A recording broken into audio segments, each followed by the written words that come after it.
Hey guys, welcome to Street Life. I'm your host, Greg Russell, and we're back again with another empowering conversation. Now, Street Life is always about empowering change, whether it's physical, financially, or mentally. We're here to empower you to make some kind of change, right? It doesn't matter, young or old, we have to be encouraged to make some kind of change. And as long as we have this platform, this is what we're going to do. Now, today, guys, I have none other than Terry Hightower, and we're going to talk about tradition. Now, how important is tradition to you guys? What are some traditions that you can deal without? And what are some traditions that you just have to hold on to? Like, it really makes or break a deal, right? So, what's going on, Terry? How you doing today? I'm good. Thank you so much for asking. And I like the beginning of it, street life, right? And empowerment to change is one of the things I've embraced in my life for more than a decade, actually several decades at this point. So I appreciate the opportunity to be here. Thank you for coming, man. Thank you for coming. So we're going to spread this message to everybody. You know, reach one, teach one, right? But Correct. With street life, everybody plays a part. So that's where we are right now. Now, tradition has been one of those biggest things a lot of people tend to hold on to, or some people, the younger age, the millennials, they do not believe in tradition. Where do you stand on that? Well, it's kind of odd because I'm not necessarily young, but I don't consider myself to be extremely old. But when you look at tradition, I think it depends on what era you're looking in. And since I am a 60s baby, there are some traditions that were ingrained into us that just became a part of our natural being, if you would. And it's understandable why we would see the importance of them. I think along the way, though, that traditions have changed as a result of time. As you just said, millennials, my daughter doesn't look at things the way I looked at them, and it makes sense because we are different individuals. But I think there are some traditions that we still hold and have a certain value to us. Do I believe that they're important? I do. I think that there are some things that we do not need to forget. From a historical perspective, there are some things that we never need to forget and need to be reminded of. Because of those traditions, they really help us in life. That's right. It keeps us from repeating certain errors that don't make sense. For instance, do you want the tradition of being hung continue? No. Thank you. Okay. Thank you. But if we don't remember that and if we don't understand where it came from, it's easy for something like that to be repeated. Go ahead. Correct. And then, I mean, to everybody else that doesn't know history exactly, tradition plays a big part, right? So you have to understand where you are with these different traditions. Now, what are some traditions that you believe needs to be kept or still be instilled in our kids or just in society, period? Okay. Well, one of the things I wanted to do before even getting into some of the definitions of what needs to be kept, what doesn't, is to understand the word tradition. So I kind of did some research real quick. Right? Yeah, let's break it down for me. Tell everybody what tradition means. When I look at traditions, and from even a Webster perspective or others, tradition brings about a sense of security, believe it or not. And it's easy to become reliant on something that's been historically done and it's been repeated, so it becomes a tradition. It is an adherence to an authority can be a tradition, all right? An adherence to a process can be a tradition, but eventually it's rituals and events that unify us and bring memories of the past. That hold something dear to us. The players and the events may change, but the process doesn't change. The event doesn't change. Right. Christmas. All right. Everybody looks at it differently, but everybody in one way or another acknowledges Christmas. All right. And the process is the same. Exactly. Different players, but it's the past tradition that continues to be done. Even the 4th of July, that's a tradition. Right. And we may not think of it, but let something not happen on the 4th of July. Why did we have the 4th of July celebration? What happened to the fireworks? Right. Excellent example is COVID. COVID changed everything for a tradition. Right? Oh, man. Now we got new ones. Now we got a new one. All right. And it's one that we don't want to repeat. We don't want to have that tradition happen to us again. Right. Like a friend of mine would say, I'm tired of taking booster shots. Right. but I'm going to do what I need to do to live another day. Exactly. So that's my own personal plug for the boosters. But I think traditions have a sense of value to us, especially people of color, because it's through our traditions and our heritage that I believe that we've been able to sustain and not necessarily give up. Those traditions have taught us how to reach beyond the break in life and hold on to another rope comes to pick us up. Because of traditions, we learn how to look beyond what we see with our carnal eye and use our spiritual eye, and are able to see things that carnal-minded individuals may not always be able to see right away. So some of the traditions that I think we need to hold on to is even worship, all right? Everybody has their own level of worship. All right. Right. Now, for some, it's going to a synagogue, going to a sanctuary, going to a church, whatever you call it, but it's still a worship process. And when we learn how to worship and give over to a power greater than us, greater than I, which is another form of tradition, it helps us on a spiritual level get to a different plateau in our lives. So those are just a few incidences or areas of traditions I think we need to keep. Even traditions of family. If the family network stops, what happens? Yeah, it breaks down. You break down communication. You break down the love of even being around family. You know, when you're used to being around or having, you know, that dinner on Sunday, you know, or if it's just waking up and cooking breakfast every morning, you know, when that starts to break down, then you start to lose value in what we call family after a while. You're absolutely right. And I think you mentioned something. The Sunday, I can remember traditionally, Sunday, you went to mom's house, whomever, and you had dinner. That's a tradition that we stopped because why? A lot of millennials don't have the time or don't see the value in cooking.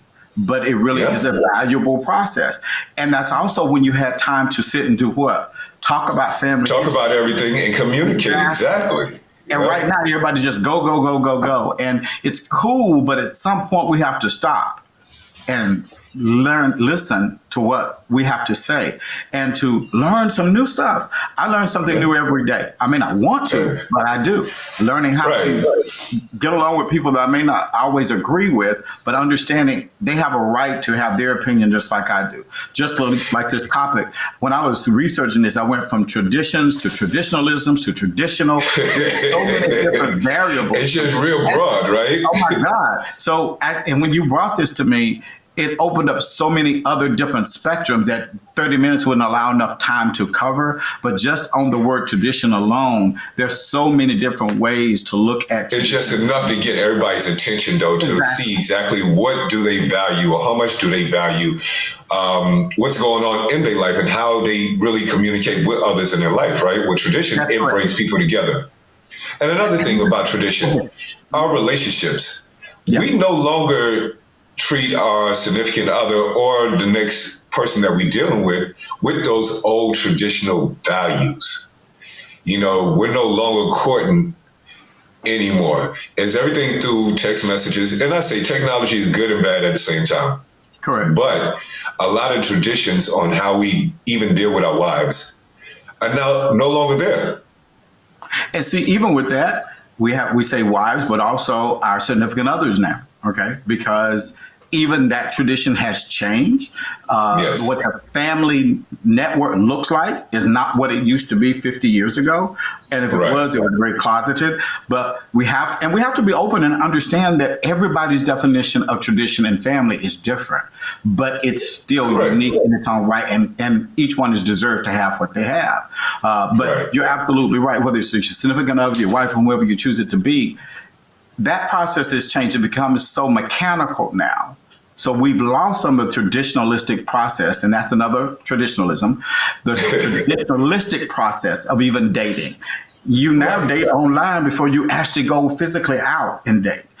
The tradition of, okay, how do you meet people now? Well, you meet people online. It's like, okay, I have no idea who I'm talking to. I know what a picture says, but I don't know who this person is. Or somewhat of a picture, because if you go to, and you even try to go meet somebody and say, hey, you're arranging a date, it might not be that person that you're looking at online.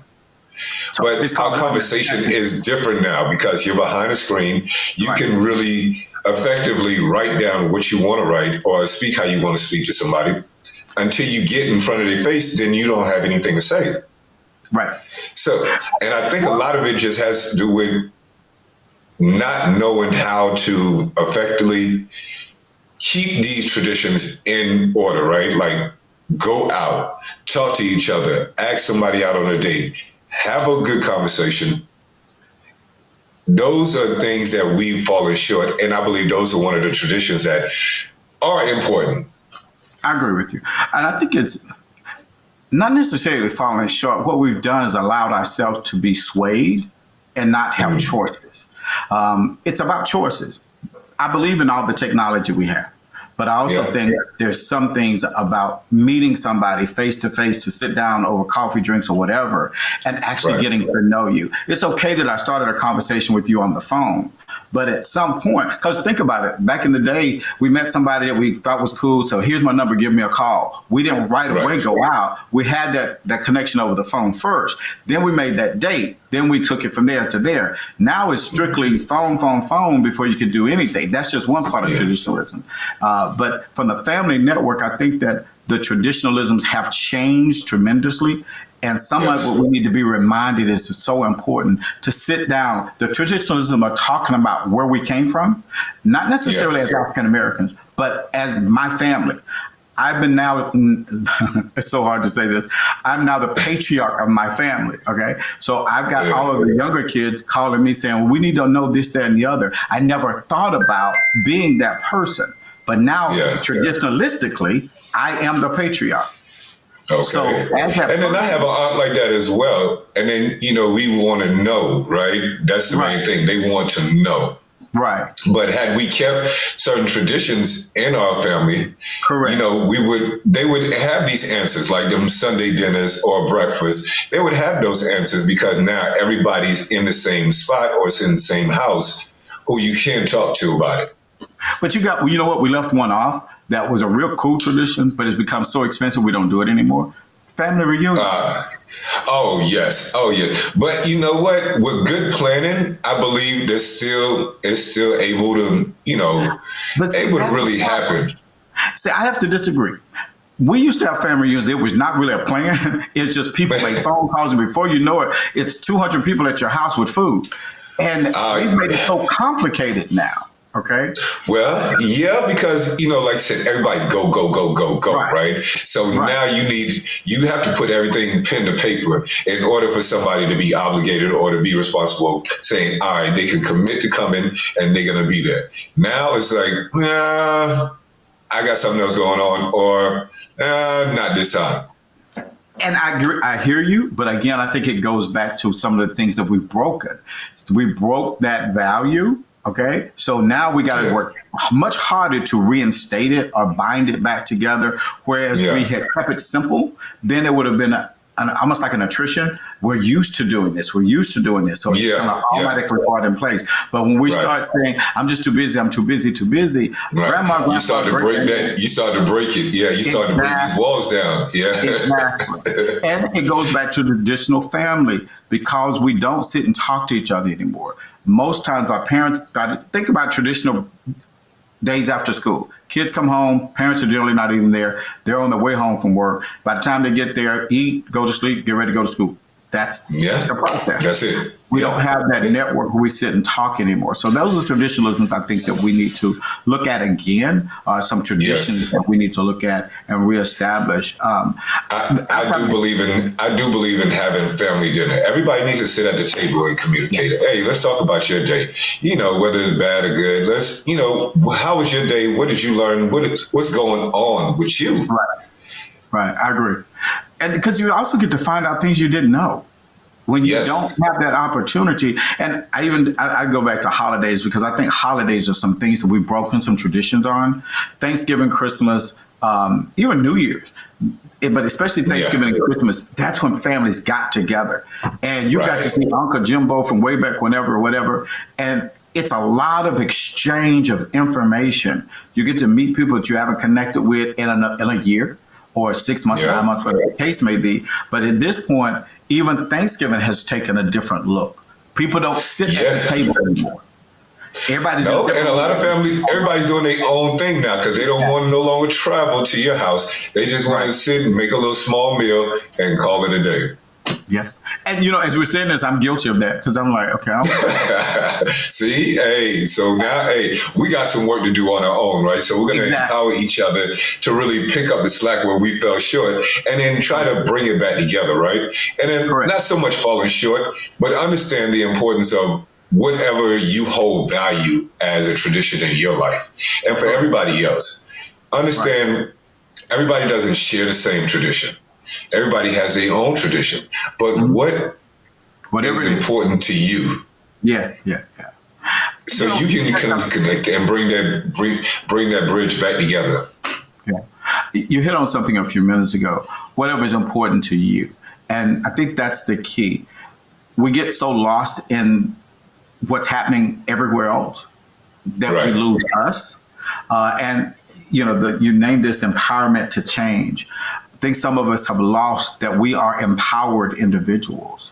Yes. And as a person in long-term recovery, and I don't mind disclosing that, we look at recovery as an ongoing change. That's an ongoing process. And I think I mentioned that to you when we had our initial conversation. I'm a long-term person in recovery of 22 years this year. That means that I have been abstaining from a certain chemical for over 22 years. Well, congratulations.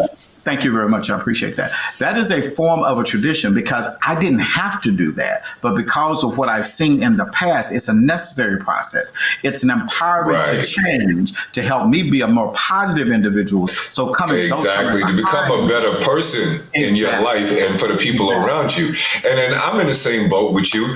I'm not all the way there. I'm still work in progress. And I'm dealing with that right now. You understand what I'm saying? So it is one of my traditions I force myself to do the right thing. That way I can become who I know I should be, or even a better version of myself, right? And the only way I can do that if I change my condition or change whatever habits I have. That's the only way. If I continue doing what I've been doing, I'm going to get the same results. And I don't want those results anymore. You understand? So not only for myself, but for everybody else that's either in contact with me or that's in my life. Because the definition of not changing and doing the same thing is what? Insanity. Insane. Yes, exactly. Sir. So as we look at some traditions, it's a good thing to make those changes. It's a good thing to empower. Yes. And one of the things that I hold dearly to my heart is just for today. That's all I can be accountable for. Okay. Right. So that's the tradition I have to hold on to, because just for the day, just for the hour, just for this moment, that's all that I have. Because after that comes a different opportunity. So I'm empowering. Go ahead. My statement was going to be, I'm empowering people or challenging you to empower yourself every morning when you get up. Develop your own meditation process. Develop your own affirmations every morning. I get up and I ask myself every day, I have a little, this thing, Alexa. And I say, what is my affirmation for today? And I embrace that all day long, regardless of what's going on in my life, because I am the beginning and the end of me. Yes, you are. And that's what everybody needs to really come to realize, right? Your mind's a pearl. You can do anything in the world. All right. It's only up to you. So you got to wake up with that attitude saying, I'm taking it head on and I'm going to make today the best day. Don't worry about yesterday. We can't control yesterday, but today will be a better day than yesterday. Right. And then that's all we're going to do. And then, like I said, before we get out of here, tradition is one of those things, like we could go on and on. So we might have to make this a part 2, guys. But tradition, so find out what traditions you have in your life or what you have in your family that you hold dear to, that you know actually will work for you and the people in your life. We need some traditions. Some traditions are meant to be changed. Some things are not just meant to be held on for so long. So we really have to bring it back, whether it's relationships, whether it's spiritual, whether it's family, socially. We need to bring it back. Job-wise, we need to bring it back, guys. I have Mr. Hightower out here, Terry Hightower. Oh, man, it was great to see you. It's been a while, and like I said, I greatly appreciate you coming out, man, and talking to me.